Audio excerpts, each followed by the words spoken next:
Hi, Assalamu alaikum.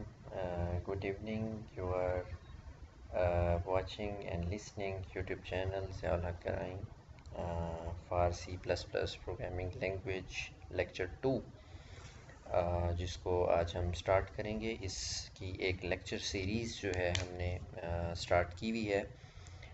First of all मैं आपको बताता चलूँ कि कल हमने डिस्कस किया था कि ये जो 18 टॉपिक्स हैं इनको हम जो है इस लेक्चर सीरीज़ के अंदर जो है कवर अप करेंगे। और उसके बाद हम एक न्यू लेक्चर सीरीज़ स्टार्ट करेंगे, that is object oriented programming language. तो जब हमने इसका फर्स्ट लेक्चर कल पढ़ा तो उसके अंदर हमने इंट्रोडक्शन टू प्रोग्रामिंग पढ़ा, एल्गोरिदम्स के बारे में, सूडोकोड के बारे में विद प्रैक्टिस पढ़ा। कि उसके अंदर हमने दो एग्जांपल्स की प्रैक्टिस की और दो एग्जांपल्स आपको एज एन टास्क मैंने इस वीडियो के अंदर जो है वो दिया। होपफुली आपने उनको प्रैक्टिस किया होगा। और नेक्स्ट हम पहले उसको थोड़ा सा रिवाइज़ कर लेते हैं कि जब हमने प्रोग्रामिंग की बात की तो प्रोग्रामिंग क्या होती है, इससे पहले हमने डिस्कस किया कि प्रोग्राम क्या होता है। फिर हमने डिस्कस किया प्रॉब्लम सॉल्विंग क्या होती है, प्रॉब्लम क्या होती है। उसके बाद जब हम प्रॉब्लम या प्रॉब्लम सॉल्विंग की बात करते हैं तो हमारे पास हमने तीन टेक्निक्स को रीड आउट किया था प्रॉब्लम को सॉल्व करने के लिए। फर्स्ट टेक्निक इज़ कि हम एल्गोरिदम्स बनाते हैं, second technique is flow chart, और थर्ड टेक्निक हमारे पास क्या होती है कि हम प्रोग्राम्स को डेवलप करते हैं, प्रोग्राम्स बनाते हैं, प्रोग्राम्स को राइट करते हैं किसी भी प्रोग्रामिंग लैंग्वेज के अंदर। तो हमने यहाँ पे प्रोग्रामिंग लैंग्वेज जो यूज़ करनी है वो सी प्लस प्लस करनी है। तो जब हम इसके प्रोग्रामिंग के पार्ट को स्टार्ट करेंगे तब मैं आपको सी और सी प्लस प्लस के डिफरेंस के अंदर सी और सी प्लस प्लस के प्रोग्राम का डिफरेंस क्या होता है उसका भी आपसे जो है वो डिस्कस करूँगा। ठीक है। तो आज हम स्टार्ट करेंगे फ़्लो चार्ट के बारे में। Same as it like algorithms के हमने जिस तरह से उसकी प्रैक्टिस की थी तो फ़्लो चार्ट की भी हम प्रैक्टिस करेंगे। उसके बाद हम थोड़ा सा पढ़ेंगे कि जब हम प्रोग्राम डेवलप करते हैं तो प्रोग्राम डेवलपिंग प्रोसेस क्या होता है, प्रोग्राम डेवलपमेंट प्रोसेस उसको हम बोलते हैं, वो क्या होता है। पीडीपी हम उसको थोड़ा सा रीड आउट करेंगे। फिर नेक्स्ट लेक्चर के अंदर हम इसी तरह से टॉपिक्स को कवर अप करते रहेंगे। आज का जो मेरा टॉपिक है ये कल की वीडियो से काफ़ी शॉर्ट है, इजी है, और लेट्स सी कि हम इसको किस तरह से कवर अप करते हैं। चलते हैं। अच्छा, कल हमने जब बात की एल्गोरिदम्स की तो उसके अंदर हमने बात की थी step by step to solve a problem is called algorithm. तो फ्लो चार्ट की जब मैं डेफिनेशन करता हूँ, the flow chart is combination of two words. ये कम्बिनेशन है दो वर्ड्स का, one part is flow and second part is chart. Flow chart, a chart consists of different sample to display information about any program। कि हमारे पास इस chart के अंदर जितनी भी इंफॉर्मेशन गिवन होती है वो किसी ना किसी प्रोग्राम की या किसी प्रॉब्लम की, प्रोग्राम या प्रॉब्लम हम एक ही चीज़ को बोलेंगे, और उस प्रॉब्लम स्टेटमेंट की या प्रोग्राम की स्टेटमेंट की एक कंप्लीट जो है वो इंफॉर्मेशन होती है जिसकी बिहाफ के ऊपर हम ये फ़्लो चार्ट डिज़ाइन करते हैं। इसी तरह से जब मैं एल्गोरिदम्स की बात करूं, जब मैं कोई भी एल्गोरिदम लिखता हूं तो वो भी एक कंप्लीट इंफॉर्मेशन होती है किसी भी प्रॉब्लम स्टेटमेंट की, किसी भी प्रोग्राम की। क्लियर। अब मैं इस डेफिनेशन को थोड़ा सा अगर चेंज करूं, when I talk about algorithms, its definition is step-by-step process to solve a program. Step-by-step procedure to solve a program is called algorithm. And when we talk about flow chart, then I say step-by-step procedure to solve a program dramatically. ठीक है। उसके अंदर हम कुछ diagrams जो है वो use करते हैं, कुछ सैम्पल्स यूज़ करते हैं बेसिकली। तो डायग्राम के अंदर उस सैम्पल को यूज़ करते हुए हम एक डायग्राम बनाते हैं। वो जो हमारे पास उन सैम्पल्स हैं वो सैम्पल्स क्या क्या काम करते हैं उनको भी देखेंगे, और उन सैम्पल से मिल के एक डायग्राम कंप्लीट किस तरह से बनती है इस चीज़ को भी देखेंगे। Basically flow chart indicate the direction of processing that takes place in the program. इस प्रोग्राम के अंदर हमारे पास ये डायरेक्शंस को भी बताता है, जिस तरह से एल्गोरिदम एक डायरेक्शन बताता था। इन फर्स्ट स्टेप हम स्टार्ट करते हैं, सेकंड स्टेप के अंदर ये काम किया, थर्ड स्टेप के अंदर ये, फोर्थ स्टेप के अंदर ये, फिफ्थ के अंदर प्रोग्राम को मैंने एंड कर दिया।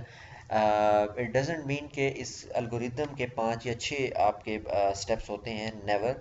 इसके 20 स्टेप्स हो सकते हैं, हंड्रेड्स हो सकते हैं, थाउजेंड्स हो सकते हैं। वो डिपेंड करता है आपकी प्रॉब्लम स्टेटमेंट या प्रोग्राम स्टेटमेंट के ऊपर। Is it clear? Flowchart is graphically representation of an algorithm. It is a way of visual presenting the flow of data, operations performed on the data and sequence of these operations। के हमारे पास हम जितने भी basically हमारे पास flow chart जो है वो different किस्म के सिंबल से मिलकर बनती है, जो कि जब डिफरेंट सिंबल्स मिलते हैं एक ग्राफिकल रिप्रेजेंटेशन आ जाती है किसी भी एल्गोरिदम की। अगर एक प्रॉब्लम स्टेटमेंट है, उसका मैंने एल्गोरिदम लिखा है, उस एल्गोरिदम का ही मैं फ्लो चार्ट लिखूंगा, उस फ्लो चार्ट का फिर मैं क्या लिखूंगा, प्रोग्राम लिखूंगा। ये एक हमारे पास अथेंटिक जेनेरिक एक गुड बेस्ट, या मैं उसको कहूँ कि एक जिसको क्या प्रॉपर वे है आप किसी भी प्रोग्राम को राइट अप करने का, किसी भी प्रॉब्लम स्टेटमेंट की लॉजिक को जनरेट करने का। Is it clear? Similarly, a program prefer to design the flow chart before writing the program। कि हम इसको सिमिलरली मतलब उसी तरह से जिस तरह से हम अल्गोरिदम की वो बात कर रहे हैं, उसी तरह से हम इस प्रोग्राम को प्रोग्रामर प्रेफर करता है जिस तरह से हमने अल्गोरिदम लिखा था किसी भी प्रोग्राम को लिखने से पहले, इसी तरह से हम किसी भी फ्लो चार्ट को अपना प्रोग्राम लिखने से पहले उसका उस प्रॉब्लम का फ्लो चार्ट भी डिज़ाइन कर लेते हैं। Clear? Flow chart is design according to the defining rule. कि हम जो है कोई भी फ्लो चार्ट डिज़ाइन करेंगे, कोई भी प्रॉब्लम की ग्राफिकल रिप्रेजेंटेशन करेंगे, किसी मतलब डिफरेंट सिंबल्स को मिला के एक ग्राफिकल रिप्रेजेंटेशन ऑफ प्रॉब्लम करेंगे, तब हमें जो है उस फ्लो चार्ट को डिज़ाइन करने के लिए कुछ रूल्स और रेगुलेशंस का जो है वो ख्याल रखना है। जिस तरह से आपका रूल था कि स्टेप बाय स्टेप काम हो, ठीक है, एल्गोरिदम का रूल था स्टेप बाय स्टेप काम हो, और रूल ये था कि जो आपने का फर्स्ट स्टेप है वो स्टार्ट है और जो लास्ट स्टेप है वो एंड है, ठीक है। उसके दरमियान में जितने भी स्टेप्स होंगे वो आपके प्रॉब्लम के according step by step problem solve की जाएगी। इसी तरह से जब फ्लो चार्ट को डिज़ाइन करेंगे, इसके भी कुछ स्टेप्स हैं, इसके भी कुछ रूल्स हैं, इसकी भी कुछ पॉलिसीज़ हैं जिन पे हम प्रोसेस करके हम एक क्या कर सकते हैं, एक फ्लो चार्ट जो है वो डिज़ाइन कर सकते हैं। अब वो पॉलिसीज़ क्या हैं?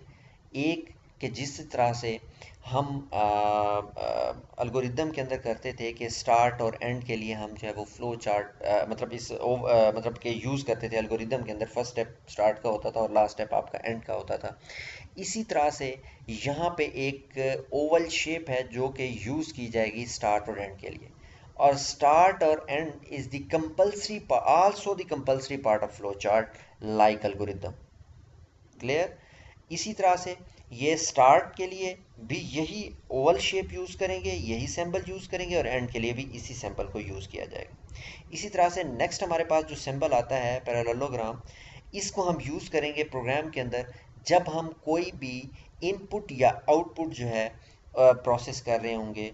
कोई भी इनपुट, जिस तरह से कल मैंने आपको एडिशन के लिए कहा दो नंबर्स को ऐड करें, तो दो नंबर आपने इनपुट करवाए, ठीक है, या आपने मतलब कि उसकी आउटपुट जब देनी है, उसके रिजल्ट्स को देना है, डिस्प्ले करवाना है, तब भी हमारे पास इनपुट या आउटपुट के लिए हम किसको यूज़ करेंगे, इस पैरेललोग्राम के सिंबल को यूज़ करेंगे। आगे नेक्स्ट हमारे पास रेक्टेंगल आ जाता है। किसी भी चीज़ की प्रोसेसिंग जब हो रही हो प्रोग्राम की लॉजिक के अंदर या प्रॉब्लम स्टेटमेंट की लॉजिक के अंदर, जब प्रोसेसिंग का अमल आता है, मतलब कि 2+2 की प्रोसेसिंग हो रही है, कोई फार्मूला या लॉजिक के ऊपर काम हो रहा है, तो वो जो प्रोसेसिंग का एक सिंबल है, उस टाइम हम किसको यूज़ करेंगे, इस रेक्टेंगल के सिंबल को यूज़ करेंगे।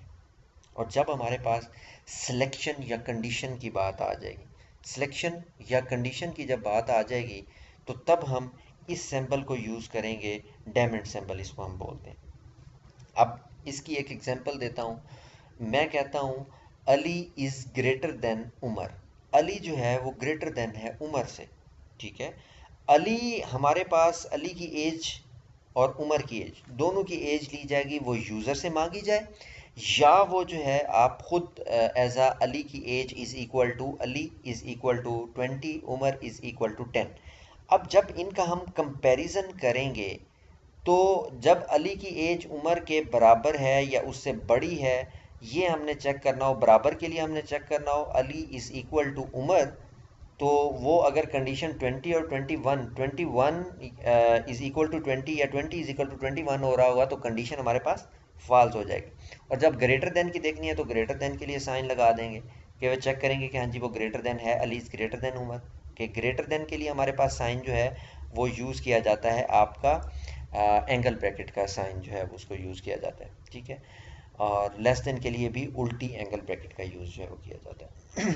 क्लो ओपन आपका जो एंगल ब्रैकेट है, ओपन एंगल ब्रैकेट, उसके लिए हम यूज़ करते हैं लेस देन के लिए, और जो क्लोज एंगल ब्रैकेट है वो हम यूज़ करते हैं ग्रेटर देन के लिए। इसी तरह से जब सिलेक्शन या कंडीशन की बात आती है, Ali is greater than Umar, ज़ाहिर सी बात है अली जो है वो ग्रेटर देन नहीं है, अली की एज 20 है, उमर की एज 21 है, तो हमारे पास इस कंडीशन में यहाँ पे यस लिखा हुआ होगा और यहाँ पे नो लिखा हुआ होगा। तो ये हमारे पास जो कंडीशंस हैं वो किसके अंदर आ जाएंगी, यस और नो के अंदर। अगर कंडीशन ट्रू होगी तो वो यस साइड के ऊपर जितना भी प्रोसेस मज़ीद हो रहा होगा उसको कंप्लीट करेगा, अगर नो पे कंडीशन आ जाएगी तो इस साइड के ऊपर जितना भी प्रोसेस हो रहा होगा उसके ऊपर चला जाएगा। तो ये हमारे पास सिलेक्शन या कंडीशन जब कोई लगी हुई हो या कंडीशन किसी को चेक करना हो तो हम इस डायमंड सिंबल को यूज़ करते हैं फ्लो चार्ट के अंदर। आगे नेक्स्ट हमारे पास आ जाता है एरो साइंस। एरो साइन में ये अप डाउन एरो है, अप है, ये डाउन एरो है, ये आपका जो है वो राइट है, ये लेफ्ट है, ठीक है।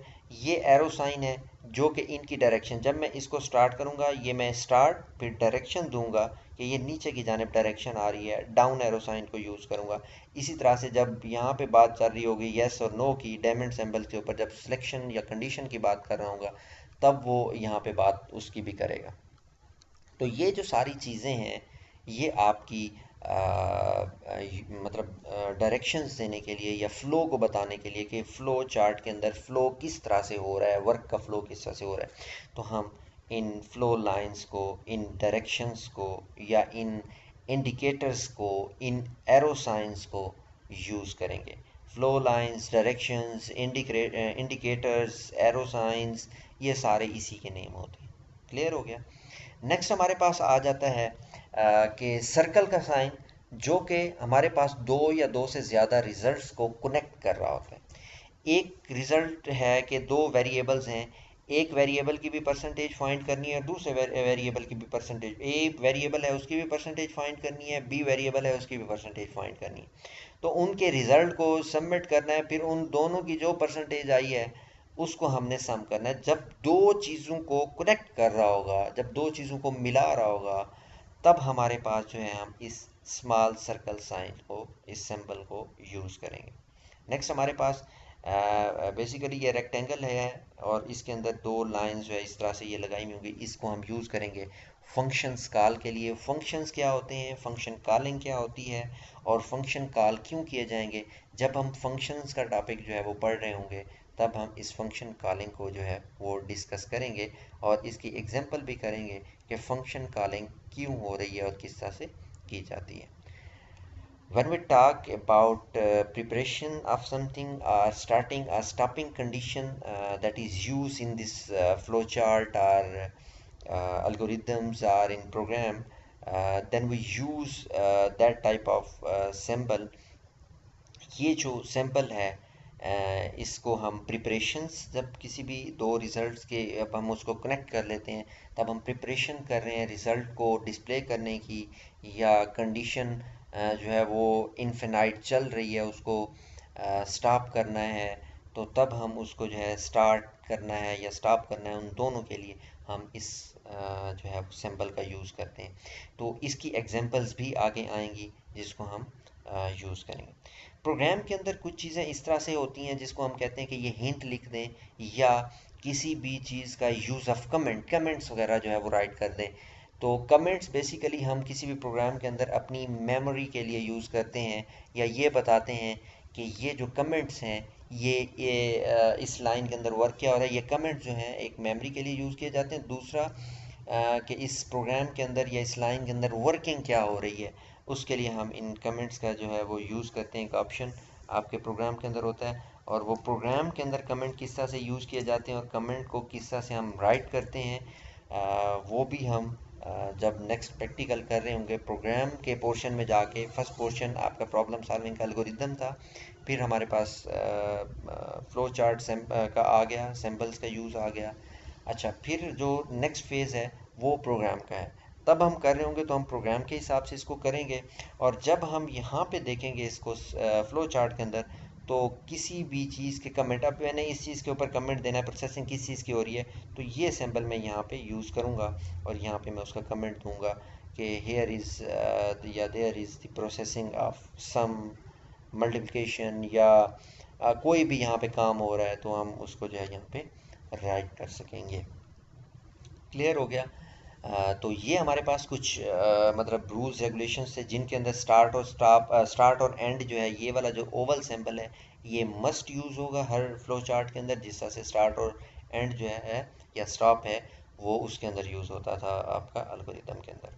तो बाकी ये किन किन पर्पज़ के लिए इन सिंबल्स को आपने यूज़ करना है, ये पर्पज़ भी आपको बता दिए गए हैं। तो ये एक आपकी जो है रूल्स हैं, इन रूल्स को ओबे करते हुए आपने फ्लो चार्ट को डिज़ाइन करना है या बनाना है, उसको प्रॉब्लम को, अपनी प्रॉब्लम को ग्राफिकल रिप्रेजेंटेशन की शेप के अंदर लेके आना। अच्छा, अब ये एक एग्जांपल है, अंडरस्टैंड दिस, इसको अंडरस्टैंड करें कि ये एग्जांपल क्या है और इसके अंदर क्या चीज़ हो रही है। और डिफरेंट किस्म के सैम्पल्स, एक ओवल सैम्पल है, आपके रेक्टेंगल हैं, प्रोसेसिंग के हैं, कंडीशंस के डायमंड सैम्पल है। तो ओवल के ये एक अगेन यूज़ किया गया है, एरो साइंस का या इंडिकेटर्स आपके गिवन हैं यहाँ पे। तो इसके अंदर जो है वो वर्किंग क्या हो रही है, इसकी प्रॉब्लम स्टेटमेंट क्या हो सकती है। एक फ्लो चार्ट गिवन हो तो हम उस फ्लो चार्ट से उसकी प्रॉब्लम स्टेटमेंट राइट कर सकते हैं, और इसी तरह से एक एल्गोरिदम राइट किया गया हो, उस एल्गोरिदम से हम उसकी एल्गोरिदम की जो आपकी प्रॉब्लम स्टेटमेंट है उसको लिख सकते हैं। पहले तो ये था ना कि हम एक प्रॉब्लम स्टेटमेंट गिवन है, एक एल्गोरिदम की स्टेटमेंट गिवन है, आपकी फ्लो चार्ट की गिवन है, तो उससे हम एल्गोरिदम, प्रोग्राम या फ्लो चार्ट इस तरह की चीज़ें बनाते थे। इस तरह भी मुमकिन है कोई प्रोग्राम गिवन हो या कोई भी फ्लो चार्ट गिवन हो या कोई भी एल्गोरिदम्स गिवन हो, तो उससे हम वो प्रॉब्लम स्टेटमेंट लिख दें कि ये प्रॉब्लम स्टेटमेंट है, ये उसका सलूशन गिवन है। अब इसकी प्रॉब्लम स्टेटमेंट क्या थी, अब हम इसको थोड़ा सा रीड आउट करते हैं। वो प्रॉब्लम स्टेटमेंट क्या हो सकती है, रीड टेम्परेचर, कि वो टेम्परेचर को रीड करेगा, या यूज़र उसको इंटर करेगा, या हम उसको खुद इनिशियलाइज कर देंगे कि आज का टेम्परेचर ये है। फिर उस टेम्परेचर को हम क्या करेंगे, टेम्परेचर की वैल्यू जो है वो कोई भी हो सकती है, 10 हम इंटर कर दें, 20, 30, 40, 50, कुछ भी इंटर कर दें यहाँ पे, तो वो हम यहाँ पे इंटर हो जाएगी जो कि टेम्परेचर की वैल्यू बन जाएगी, टेम्परेचर की इनिशियलाइजिंग हो जाएगी। ठीक है, और उसको हमने एक फिक्स वैल्यू के साथ जो है वो शो करवाना है 32। अगर वो कहता है टेम्परेचर की वैल्यू लेस देन है 32 से, तब वो कंडीशन अगर लेस देन 32 है, मतलब 22 मैंने अगर लिखा है या 20 लिखा है, टेम्परेचर के अंदर मैंने जो वैल्यू दी है वो 20 है, तो 20 लेस देन 32 कंडीशन ट्रू हो जाएगी। तो वो क्या करे, प्रिंट बिलो फ्रीजिंग करे। और अगर कि वो हमारे पास कंडीशन जो है वो मैं इधर लिख दूँ 42 लेस देन 32, तो कंडीशन गलत हो जाती है, तो तब नो के अंदर चला जाए, तब वो क्या करे, एबव फ्रीजिंग। ठीक है, तो ये मैसेज डिस्प्ले कर दे, या ये मैसेज डिस्प्ले करेगा या ये मैसेज, इन दोनों में से एक मैसेज को डिस्प्ले करेगा। मतलब कि उसने क्या चीज़ यूज़ की हुई है, सिलेक्शन स्ट्रक्चर को यूज़ किया हुआ है। और यहाँ पे क्या चीज़ यूज़ की हुई है, कंडीशनल स्ट्रक्चर के, एक कंडीशन है, कंडीशन को चेक करेगा, उस कंडीशन की बिहाफ पे हमने सिलेक्शन करनी है कि हम यस पार्ट को चलाना है या हमने नो पार्ट को चलाना है। क्लियर हो गया। इसकी प्रॉब्लम स्टेटमेंट क्या बन सकती है, draw a flow chart, that takes as temperature from your user, के वो यूज़र से टेम्परेचर ले और उसके बाद वो चेक करे कि अगर वो कंडीशन अपना टेम्परेचर जो है वो 32 से जो है वो लेस देन है तो वो बिलो फ्रीजिंग का मैसेज जो है वो डिस्प्ले करे, अगर वो ग्रेटर देन है तो एबव फ्रीजिंग का मैसेज जो है वो डिस्प्ले करे। फिर उसको क्या कर दे, अगर तो नो वाला है तो इस तरह से इसको एंड कर दे, अगर यस वाला है तो इस तरह से एंड कर दे। इनमें से एक जो है वो कंडीशन जो है ठीक हो सकती है, एक चीज़ को उसने सेलेक्ट करना है। अगर तो ये कंडीशन ठीक हो जाएगी तो वो प्रोग्राम यहाँ से चलेगा और इधर से आते हुए यहाँ पे आपका एंड हो जाएगा। और अगर ये वाली कंडीशन ठीक है, टेम्परेचर जो है वो वाकई ही लेस है, तो प्रोग्राम यहाँ से चलेगा और यहाँ पे आके ख़त्म हो जाएगा। और अगर वो वैल्यू भी 32 दे देता है, 32 लेस देन 32, 32 लेस देन नहीं है 32 से, दोनों वैल्यूज बराबर दे देता है, मतलब तब भी कंडीशन फॉल्स होती है, तब भी वो इस कंडीशन को जो है वो फॉलो करेगा, ये वाला साइड जो है वो फॉलो करेगा। क्लियर हो गया? ये हमारी प्रॉब्लम स्टेटमेंट बनती है इसकी। नेक्स्ट हम चलेंगे कि उसकी एग्जांपल फर्स्ट के अंदर वो कहता है draw the flow chart that represent the steps of adding two numbers. कल वाला जो हमने एल्गोरिदम्स किया था वही स्टेटमेंट का हमने फ्लो चार्ट यहाँ पे क्या करना है, उसका बनाना है। स्टार्ट में तो क्या मैंने आपको कहा था, स्टार्ट भी लगेगा और एंड भी लगेगा। ठीक है, मैंने स्टार्ट कर दिया एरो साइन से, डायरेक्शन उसको दे दी, इंडिकेटर दे दिया कि नेक्स्ट स्टेप के अंदर आ जाओ। स्टेप 2 के अंदर हमने कल भी वहाँ पे लिया था इनपुट नंबर 1 नंबर 2, नंबर 1 और नंबर 2 इनपुट मैंने कर दिया।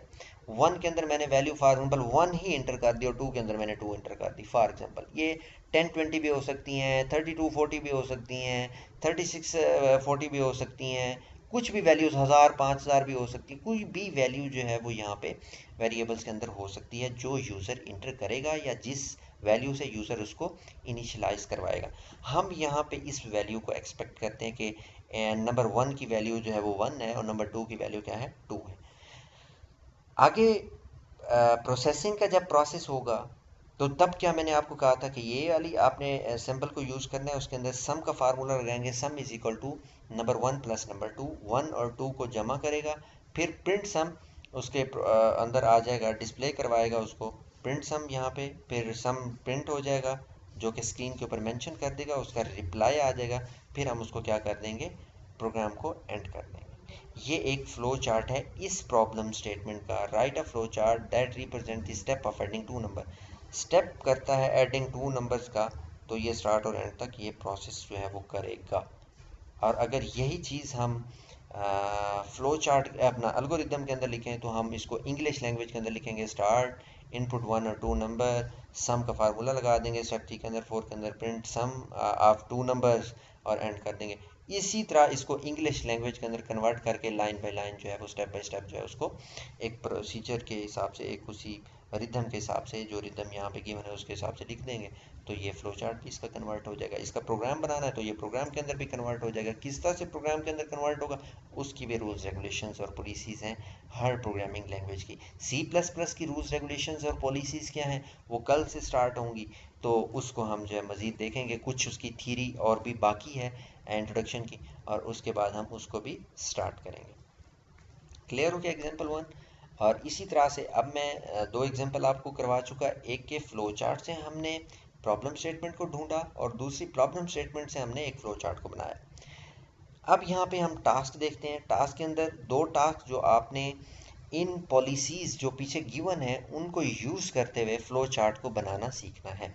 इसके अंदर वो क्या है, draw the flow chart that represent the steps of N algorithm, के फ्लो चार्ट बनाएं जो कि step of the algorithm, in algorithm के स्टेप को फॉलो करें, दैट जो कि हैं input marks of a student, के एक स्टूडेंट के मार्क्स जो है वो इनपुट्स हैं।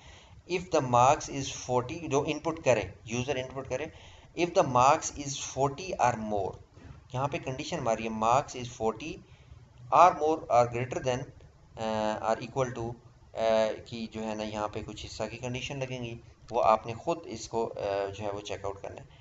फिर आगे वो क्या कहता है, इट डिस्प्ले, अगर वो 40 से मतलब एबव है तो वो डिस्प्ले क्या करे, पास, और अगर इस 40 से कंडीशन जो है वो कम है, वही 32 जहाँ पे हमने लिखा था वहाँ पे 40 लिखेंगे और टेम्परेचर की जगह पे मार्क्स लिखेंगे, तो वहाँ पे वो फेल डिस्प्ले कर देगा। वहाँ पे जहाँ पे एबव फ्रीजिंग में लिखना था तो वहाँ पे हमने फेल लिख देना है, और जहाँ पे हमने उसकी बिलो फ्रीजिंग का ऑप्शन आया था वहाँ पे हमने फेल लिख देना है। तो ये वाला हमारा फ्लो चार्ट उसी तरह से ही डिज़ाइन होता है जिस तरह से हमने पीछे एक एग्जांपल जो है 2 की थी।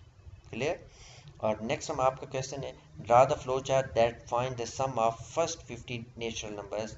नेचुरल नंबर्स क्या होते हैं और फर्स्ट 50 नेचुरल नंबर्स को किस तरह से ऐड करना है, वन बाय वन उसके अंदर इंक्रीमेंट किस तरह से करना है, ये फ्लो चार्ट आपने डिज़ाइन करके पेज के ऊपर देखना है कि ये किस तरह से डिज़ाइन होगा। आपसे ये फ्लो चार्ट डिज़ाइन हो जाए या इसका सलूशन निकल आए तो आपने वो फ्लो चार्ट पेज के ऊपर बनाना है, उसकी पिक्चर बनानी है, और आपने कमेंट सेक्शन के अंदर जो है इसको ज़रूर आपने जो है वो कमेंट करना है। ठीक, नेक्स्ट उसके अंदर हम चलते हैं कि आगे हमारे पास पीडीपी क्या होता है, प्रोग्राम डेवलपमेंट प्रोसेस क्या होता है। इसके हमारे पास 5 स्टेप्स हैं। हमारे पास जो फर्स्ट स्टेप है वो ये है, defining and analysing the problem, कि हम प्रॉब्लम को डिफ़ाइन करेंगे और एनालाइज करेंगे कि प्रॉब्लम बेसिकली या एक्चुअली प्रॉब्लम क्या है।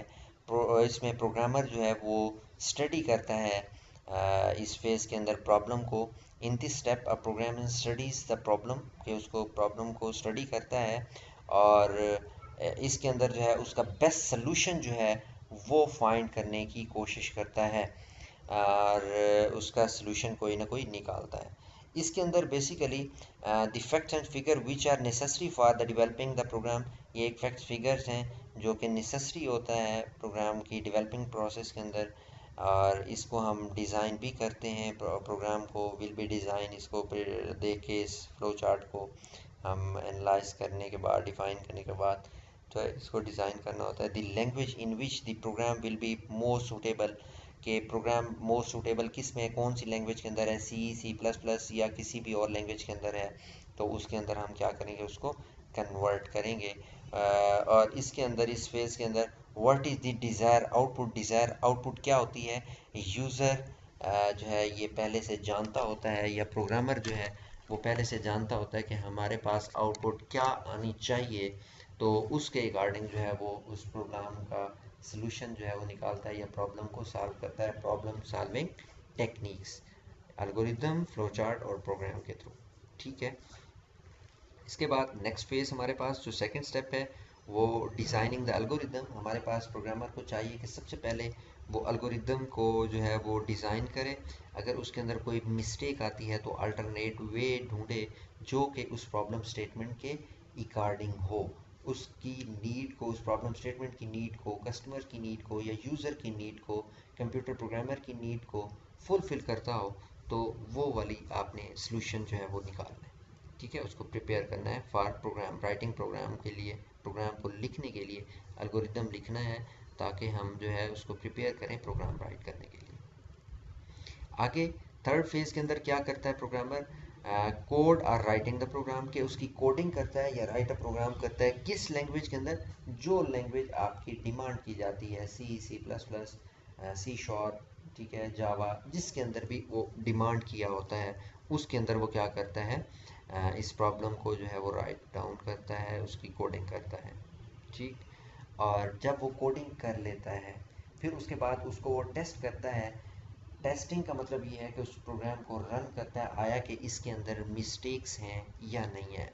If there are some mistakes then उसको वो डीबग करता है या रिमूव करता है उस जो प्रॉब्लम आई हुई होती हैं उस प्रोग्राम के अंदर। ठीक है, उन बग्स को रिमूव करता है, और अगर बग्स नहीं आए हुए हैं तो आपका टेस्टिंग प्रोग्राम जो है वो according to problem statement work कर रहा है, तो then it's mean it's good. Final documentation के अंदर क्या करता है, जब हमारा प्रोग्राम चल जाता है बिल्कुल फाइनली वही आउटपुट दे रहा होता है जो प्रॉब्लम स्टेटमेंट के अंदर जो है हमारी नीड होती है, तो फिर हम उसकी फाइनल डॉक्यूमेंटेशन करते हैं, उसको राइट अप करते हैं, हमने इसको क्यों राइट किया, किस पर्पज़ के लिए किया, इंट्रोडक्शन उसका सारा, उसका मेथडोलॉजी, किस मेथडोलॉजी के हिसाब से हमने उसको किया, रिजल्ट्स क्या आए, और इसके अंदर अमेंडमेंट्स क्या हो सकती हैं, इन चीज़ों को जो है वो राइट करेगा। हमने टूल्स टेक्निक्स कौन सी यूज़ की हैं, और ये सारी चीज़ें जो है इसको भी वो राइट करेगा। क्लियर हो गया? तो ये था आज का हमारा सेकंड लेक्चर, और इसकी जो प्रैक्टिस है वो ज़रूर करेंगे। और इंशाल्लाह मिलते हैं हम अपने थर्ड लेक्चर के अंदर, जिसके अंदर हम अपने इस लेक्चर सीरीज़ को आगे बढ़ाएंगे। Thank you so much. अल्लाह हाफिज़।